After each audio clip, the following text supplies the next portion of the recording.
중국에서 시작된 코로나19가 이제 아시아를 넘어 전 세계에 전염되면서 본의 아니게 주목받은 나라가 있는데 바로 우리나라입니다.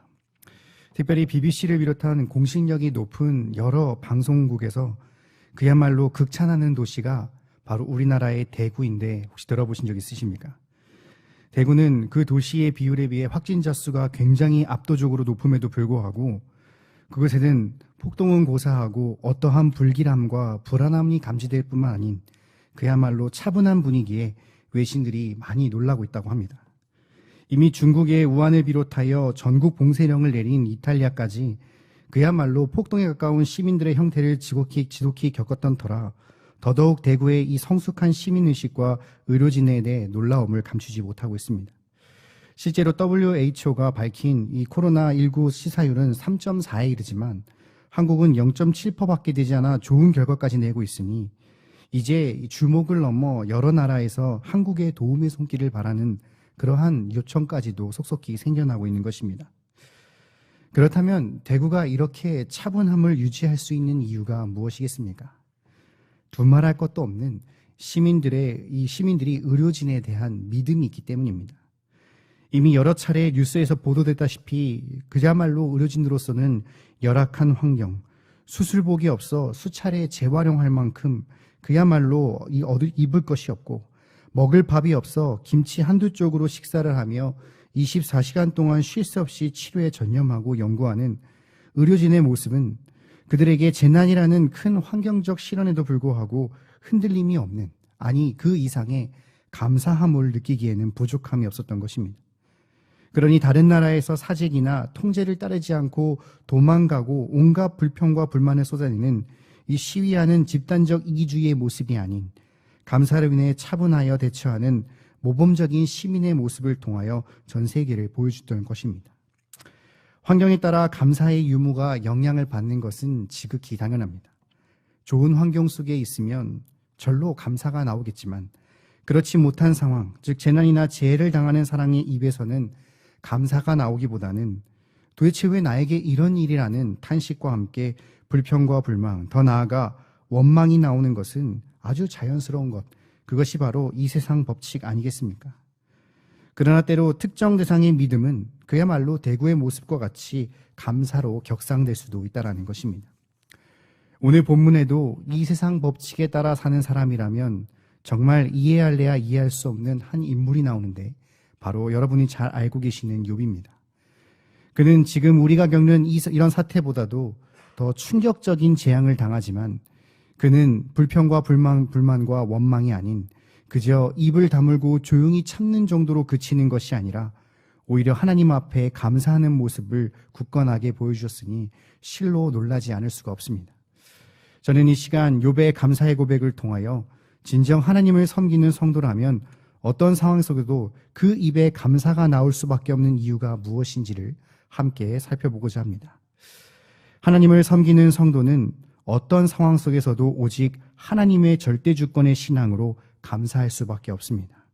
우리 20절부터 22절까지 다시 한번 합독하겠습니다. 욥이 일어나 겉옷을 찢고 머리털을 밀고 땅에 엎드려 예배하며 이르되 내가 모태에서 알몸으로 나왔사온즉 또한 알몸이 그리로 돌아가올지나 주신 이도 여호와시오 거두신 이도 여호와시오니 여호와 이름이 찬송을 받을지어다 하고 오직 이 모든 일에 욥이 범죄하지 아니하고 하나님을 향하여 원망하지 아니하니라. 아멘. 욥이란 인물에 대해 성경은 그를 의인으로 묘사했습니다.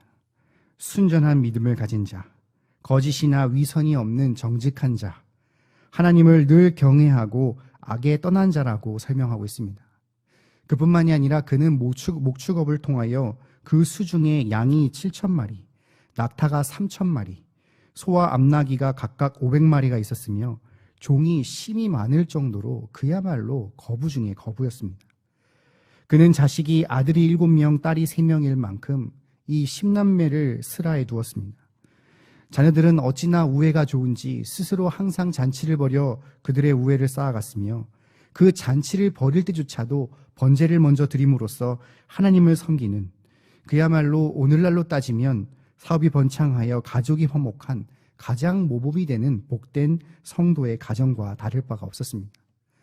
그런 그에게 실로 엄청난 재앙이 연속적으로 닥치기 시작하는데 먼저 스바 사람이 나귀를 빼앗고 종들이 떼죽음을 당했다라는 첫 번째 비보가 나왔습니다. 그리고 그 첫 번째 비보가 끝나기도 전에 두 번째 비보는 하늘에 불이 내려 양과 그 양을 먹이는 종들이 다 태워 죽어버린 것입니다.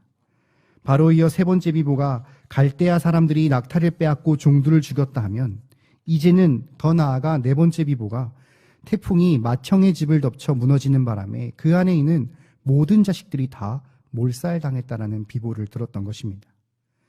네 번이나 연속되는 비보는 욥의 재산을 하나씩 가져가 그를 그야말로 완전 거지로 만들었을 뿐만 아니라 이제는 설상가상 한낮 한시에 10명의 자녀를 다 잃어버리는 그야말로 큰 비극으로 다가왔습니다. 그러니 욥이 할 수 있는 행동이란 것은 무엇이겠습니까? 그는 즉시 일어나 겉옷을 찢고 머리털을 밀었다라고 했는데 이는 고대 사회의 극심한 슬픔이나 격렬한 감정을 나타내며 크게 애통하는 슬픔을 표시했던 당시 메소포타미아나 또는 가나안 등의 근동지방에 행했던 관습이었습니다. 자신에게 닥친 그야말로 크나큰 재앙은 큰 시험이라고 말하기에도 부족할 정도로 실로 극한의 고통을 느끼는 재앙과도 같았으며 이는 욥뿐만이 아니라 이러한 시험을 받는 사람이라면 그 누구라도 다 욥과 같은 행동을 할 수밖에 없었습니다. 그런데 놀라운 것은 바로 그 뒤에 욥이 한 행동이었습니다. 여러분, 보통 사람이라면 이렇게 슬픔을 표시한 다음에 행해야 할 다음 행동의 단계가 무엇이겠습니까? 바로 분노입니다. 도대체 내가 무엇을 그렇게 잘못했다고 나에게 이러한 연속적인 불행이 나에게 오는가라는 극심한 분노를 일으킨 것이 통상적으로 사람들이 느끼는 감정입니다.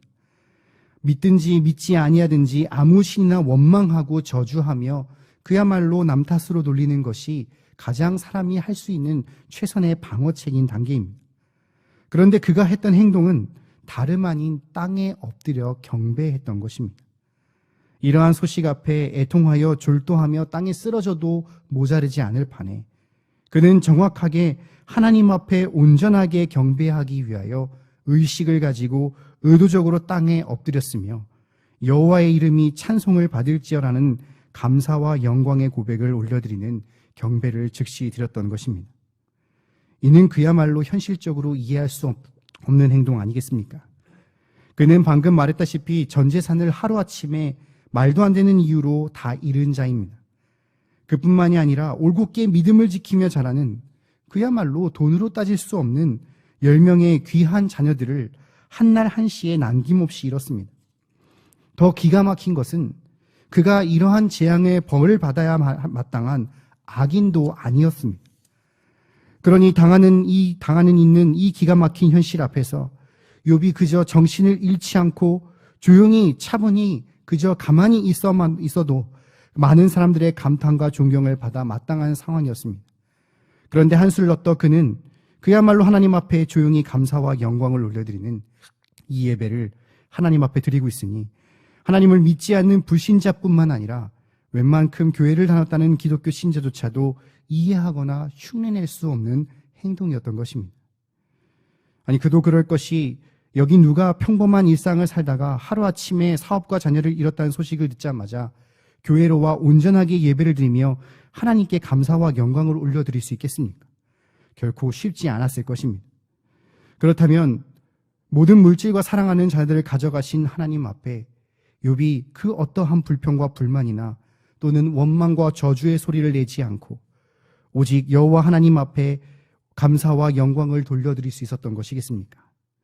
그것은 바로 진정한 성도라면 꼭 소유해야 할 하나님의 절대 주권의 신앙이 그의 중심 속에 있었기 때문입니다.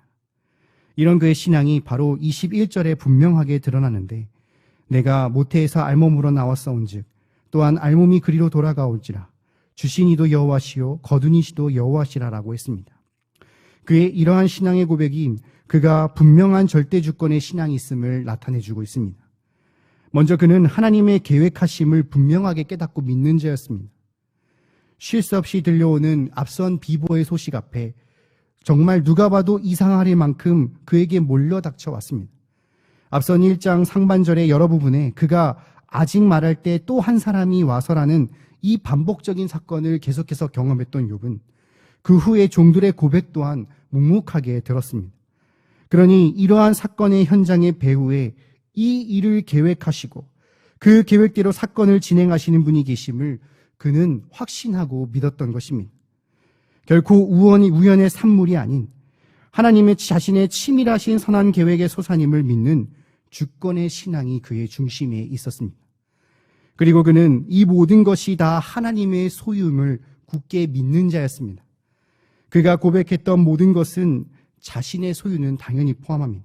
뿐만 아니라 자신의 재산으로 그치지 아니하고 자신의 자녀들의 생명 그리고 자신의 생명까지 포함되어 있다는 사실을 평소에도 늘 잊지 않고 철두철미하게 믿고 있었습니다. 다시 말해 자신이 소중하게 여겼던 이 모든 것들이 근본적으로 자기 소유가 아니라 오직 하나님께 속한 것으로 하나님께서 잠시 맡겨주신 것이며 언제든지 자신의 계획에 따라 원하시면 취하여 가시는 것도 지극히 당연하다는 것을 믿는 그야말로 청지기의 본분을 분명하게 알고 있는 자였습니다. 마지막으로 그는 오직 하나님께 영광을 돌리는 것을 마땅히 여기는 자였습니다. 그가 이러한 상황 속에서도 21절 하반절에 여호와의 이름이 찬송을 받을지인다라고 했던 그의 고백에서 그의 신앙이 나타납니다. 그의 고백 가운데 그 어떠한 이런 처지에 있는 자신을 위로를 구하거나 자신의 이름이 나타나는 것 없이 오직 여호와 하나님 이름을 감사와 찬송을 올려드린 것은 바로 자신의 이름은 유한적이나 하나님의 이름은 선하시고 영원하시며 완전하신 그야말로 찬송받아 마땅함을 분명하게 알았기 때문입니다. 하나님의 절대주권의 가장 대표적인 구절로 우리가 잘 알고 있는 로마서 11장 36절에 만물이 주에게서 나오고 주로 말미암고 주에게로 돌아감이라는 이 말씀의 모든 구절과 같이 자신이 어떠한 처지와 환경에 처해 있을지라도 그분이 찬송을 받는 것은 흘러들려서는 안 되고 어떠한 상황 가운데서도 감사와 영광을 받아 마땅하신 분이라는 것을 이 분명한 절대주권의 신앙이 그의 중심 속에 박혀있기 때문에 그는 이러한 고백을 할 수 있었던 것입니다. 이러한 그의 중심 뿌리에 박혀있던 굳건한 하나님의 절대주권의 신앙이 나타낸 결과가 무엇입니까? 그는 이 범죄에 유혹당하지 아니하였습니다. 22절에 보시면 이 모든 일에 욥이 범죄하지 아니하고 하나님을 향하여 원망하지 아니하니라라고 했습니다. 이 모든 일의 처음의 시작은 사단의 제안이었습니다. 그는 하나님 앞에 욥의 시험을 허락을 구하며 그의 가진 것을 빼앗는 순간 반드시 그는 하나님을 원망하고 저주할 것을 호언장담하였습니다. 그리고 실제로 후에 욥에 가장 가까웠던 그의 부인이 똑같은 일을 경험하며 그 저주하고 원망하는 반응을 보이지 않았습니까? 말씀에 굳이 범죄와 원망을 대조한 것은 그만큼 하나님을 원망하는 것이 얼마나 큰 죄임을 강조하고 있는 것입니다. 하지만 그는 이러한 사단의 장담에도 불구하고 그의 중심 속에 있는 하나님의 절대주권의 신앙으로 이 죄에 넘어가지 않았습니다. 오히려 신앙에 따라 하나님의 계획을 깨닫고 주권을 인정하며 오직 하나님께 찬양하는 참된 신앙의 자세로서 나타나 신의 영적 싸움에 승리하였으며 그야말로 하나님 앞에 감사하지 않을래야 않을 수 없는 훌륭한 신앙인의 모습을 굳건하게 보였던 것입니다. 이처럼 하나님의 절대주권을 굳게 소유하고 있는 성도라 한다면 지극히 높고 위대하신 하나님 앞에 어떠한 상황 속에서도 어떠한 일을 당하더라도 선하시고 공의로우시며 완벽하신 하나님의 계획을 의심하지 않고 굳게 믿게 됩니다.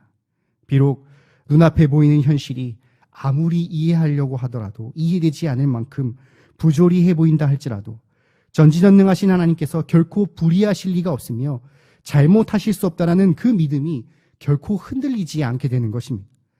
그렇기에 무언가를 달라고 요청하거나 주실 때에 비로소 감사하는 사람들과 달리 주실 때나 당신의 뜻대로 취해 가실 때나 조금도 다름없이 하나님께 영광을 돌려드리는 것, 그것이 바로 절대주권이 소유한 개혁주의 성도라 할 수 있지 않겠습니까? 바로 이러한 참된 성도가 되도록 절대주권의 신앙을 소유한 자는 어찌 하나님 앞에 그 입술에 감사가 없을 수 없겠습니까? 그러나 이러한 신앙을 소유하고도 소위 기복주의의 신앙을 소유한 성도는 완전히 다릅니다. 모든 것이 형통할 때는 그 신앙을 참 잘 유지하는 것 같아 보이지만 이러한 시련의 재난이 닥치면 언제 내가 하나님을 섬긴 듯이 하나님을 원망하다 이내 얼굴을 바꾸고 떠나고 마는 것입니다. 제가 한 글을 보다가 이 감사의 단계가 있다라는 글을 본 적이 있습니다. 가장 초보적인 단계는 어떠한 단계냐면 바로 조건부 감사, if가 들어가는 감사입니다. 그러니까 만약에 내가 잘 된다면, 하나님 만약에 내가 이거 해주신다면, 내가 요거 성공하게 해주신다면 내가 더 감사하겠습니다. 이게 1단계라 합니다. 그럼 2단계 감사는 어떻겠습니까? 뭔가를 받았기 때문에 하는 감사입니다. 이는 우리가 주로 대부분 하는 감사로서 뭔가 하나님이 주셨을 때 드리는 감사, 또는 누군가 나보다 못한 사람이 있는데 그 사람을 보니까 내가 가진 게 많구나 하는 그러한 감사가 2단계라 합니다. 그럼 마지막 3단계는 어떤 것이겠습니까? 바로 어떠한 상황에도 불구하고, 정말 어떠한 상황에 놓여 있더라도, 어떠한 악조건에 놓여 있더라도, 시련과 환난을 겪는 중이라도 모든 것을 내려놓고 하나님을 신뢰하여 감사하는 것, 그것이 바로 감사의 최고의 단계라 합니다. 여러분들은 지금 하나님 앞에 어떠한 감사의 단계를 드리고 계십니까? 감옥에 갇혀 있음에도 복음을 감옥에서 전할 수 있다라고 감사했던, 그리고 고백했던 사도 바울이나 형통함을 느꼈던 요셉과 같지는 않더라도 진정 하나님 앞에 여러 가지 악한 상황 속에서 진정 그의 섭리의 계획과 신뢰를 하며 반드시 나타날 것을 굳게 의지하고 인도하실 것을 믿으며 감사와 영광을 돌려 계십니까? 아니면 여전히 부끄럽게도 받은 것이 있어야 감사하고, 이것만 주시면 감사하고, 내가 이것 주셨으니까 감사하는 그저 기복주의 초보적인 신앙을 견지하고 계시지 않습니까? 우리는 반드시 우리의 신앙을 돌아보아야 합니다. 우리는 비록 코로나19로 인하여 인터넷 예배를 드리고 있습니다. 그토록 사모하고 가고 싶은 이 예배당을 오지도 보지도 못하는 안타까운 상황이 그야말로 매주 이어지고 있으며 도대체 언제 복귀할지 그 시기조차 알 수 없습니다. 또한 나라의 이러한 사정과 현실 앞에 그야말로 하루하루 사는 것이 답답하여 다가올 미래도 두려워하시는 분도 계십니다. 진정 이러한 악순환이 연속된다고 해서 그저 하나님의 계획을 의심하고 하나님이 과연 살아계신가, 선하신가를 의심하며 하나님께 감사와 영광을 돌려드리지 못한다면 우리는 반드시 우리 자신을 돌아보고 회개해야 하는 것입니다. 여러분, 이런 가운데서도 우리가 인터넷으로 이 귀한 매체로 발전시켜 주셔서 아무런 문제 없이 단지 예배 형태만 달라져 드리고 있다는 사실이 얼마나 감사합니까? 이번 기회를 통해 내가 얼마나 교회를 사랑했는지를 깨닫고, 내가 이 성전을 얼마나 소홀히 여겼는지를 깨달으며 그야말로 이 주님의 몸된 교회를 귀하고 중하게 여길 것을 결단하는 것이 얼마나 감사합니까? 이런 일에 정말 경제적인 부분에 많은 타격이 있지만 정말 그야말로 나를 먹이시고 입히시는 하나님이시라는 것을 굳게 고백하며 오직 하나님을 의지하게 하고 부족했던 가족과의 시간을 보내는 것이 얼마나 감사합니까?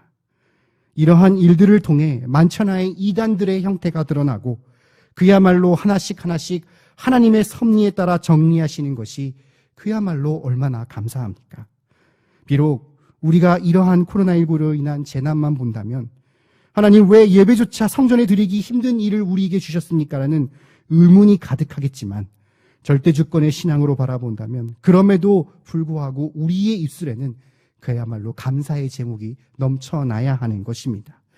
우리에게 결코 이해할 수 없는 재난과 환난이 연속으로 다가오는 어떤 상황이라 할지라도 오직 이 세상 모든 것을 당신의 선한 뜻으로 인도하실 하나님의 계획을 의심치 않고 오직 모든 것이 그분의 것임을 인정하며 그분께 영광 돌리는 고백, 이 절대주권의 신앙을 소유하심으로써 늘 입술에 불평과 원망의 죄가 아닌 감사의 제목이 흘러넘치시는 경향의 성도님 되시기를 주님의 이름으로 바랍니다. 사랑하는 경향의 성도 여러분, 대소문답을 보면 사람의 제1 되는 목적이 무엇입니까? 이 답에 사람의 제일 되는 목적은 하나님을 영화롭게 하고 영원토록 그를 즐거워하게 하는 것입니다. 라고 문답을 써놨는데 이것이 성도의 신앙과 행위의 가장 첫 번째 제1문답으로 기록해 놓았습니다. 이는 그야말로 당시에 이 수없이 많은 사람은 왜 존재하고 왜 살아가는가라는 이 철학적 질문 앞에, 이 근본적인 질문 앞에 성경을 통해 아주 일목요연하게 정리하여 후대의 신앙의 원리를 정해준 그야말로 종교개혁가들과 청교도 선배들이 있었기 때문입니다. 우리들은 그야말로 하나님께 영광을 돌리기 위한 목적으로 살아가는 존재들 아닙니까? 그러니 당연히 우리는 하나님의 아름다운 피조를 보며 그분을 찬양하고 베풀어 주신 구원의 은총에 감격하며 무한한 영광과 감사를 드리는 것이 우리의 가장 큰 기능입니다. 비록 우리에게 죄가 들어와 잠시 잠깐 그 기능을 발휘하지는 못했지만 이제 예수 그리스도의 믿음으로써 구원받은 성도라 한다면 이처럼 어떠한 역경과 환난과 힘듦에도 불구하고 그야말로 무조건적으로 반사적으로 하나님께 찬양과 감사와 영광을 드려야 하는 것 아니겠습니까? 그럼에도 오늘날 소위 교회 좀 다닌다는 교인들조차도 이 사람의 제일의 목적을 그저 평안할 때만 누리다가 조금의 시험과 환난이 다가게 되면 까먹고 잊어버리는 경우를 우리는 너무나 많이 보고 있습니다. 결국 재난과 환난은 성도가 절대주권의 신앙을 소유했는가 소유하지 못했는가, 그 신앙의 진정성이 있는가 없는가를 평가하는 시험으로서 하나님께서는 늘 우리에게 주시는 것 아니겠습니까? 물론 여기서 환난과 재난을 통해 감사하라, 말로는 너무나 쉽습니다. 제가 실제로 신방을 다니다 그야말로 욥과 같은 신앙을 겪으시는 분들을 가끔 만나게 됩니다. 그야말로 늘 충성을 다하며 신앙을 지킴에도 사랑하는 자녀를 먼저 보내는 분도 계시고, 정말 순수하게 헌금을 위하여 쉬지 않고 뛰어다니심에도 사업이 기울고 망하는 것을 볼 때면 그야말로 목사임에도 내가 어떻게 위로를 할 수 있을까? 내가 어떻게 저분에게 힘을 줄 수 있을까라는 그저 막막하고 눈에 눈물이 고일 때도 있는 것입니다. 그러나 감사하게도 이런 부족한 저보다도 더 절대주권 신앙을 이미 제가 태어나기 전부터 소유하시고 미리 원로 목사님부터 지금 담임 목사님까지 교육받으신 우리 성도님들께서는 후에 있을 소망을 굳게 믿은 채 추후의 의심도 없이 오히려 내 자녀가 천국 갔으니 감사하다, 나를 더 낫게 하심에 감사하다라는 그러한 모습을 통해 니네 저는 부끄러움을 느끼며 힘있게 말씀으로 위로한다는 것입니다. 비록 당장의 육신의 아픔과 슬픔과 어려움은 있지만 이 환난을 통해 하나님을 신뢰하는 자를 어찌 하늘의 아버지께서 이뻐하지 않으실 수 있겠습니까? 뭔가를 주시면 감사와 영광을 누리겠다라는 어린 나이와 신앙이 아닌 욥의 고백과 같이 주신 이도 여호와시요 취하신도 여호와시라는 찬송과 감사하는 자를 어찌 하늘의 아버지께서 가만히 내버려 두시겠습니까? 반드시 그러한 자를 이후에 욥과 같은 축복을 부어주실 것입니다. 순족한 삶이 아닌 역경과 고난이 닥친 재난과 같은 상황, 비록 예배당을 오지 못하고 앞날이 깜깜한 이 상황이 더 악해질지라도 결코 내 입에 하나님을 의심하거나 원망하는 죄를 범하지 마시고 오직 하나님의 절대주권의 신앙을 우리의 중심에 삼아 감사 또 감사, 감사를 언제나 올려드림으로써 하나님의 아버지의 마음에 흡족하게 할 뿐만 아니라 후에 욥과 같은 축복을 충만하게 누리시는 경양의 성도님들 되시기를 주님의 이름으로 축원합니다.